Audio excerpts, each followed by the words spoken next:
தக்கிட்ட ஒரு solo violin player, ஒரு ஃப்ளூட் பிளேயர், ஒரு கிட்டார் ஸ்ட்ரம்மர் இவங்க இருந்தாலே இந்த கம்போஷன் முடிஞ்சு போச்சு. அவ்வளோதான் ராஜேஷ் சார் ஃபீல் பண்ணுறாரு.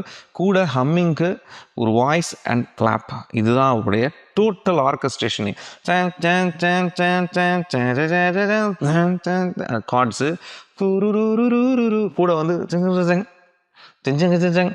என்டையர் கம்போஷனு சிம்பிளாக ஒரு ஃபியூ இன்ஸ்ட்ருமெண்ட்ஸில் கிராண்டாக 6/8 மெஸ்மரைசிங்காக கொடுத்துருக்காரு. கேட்டு ரசிங்க.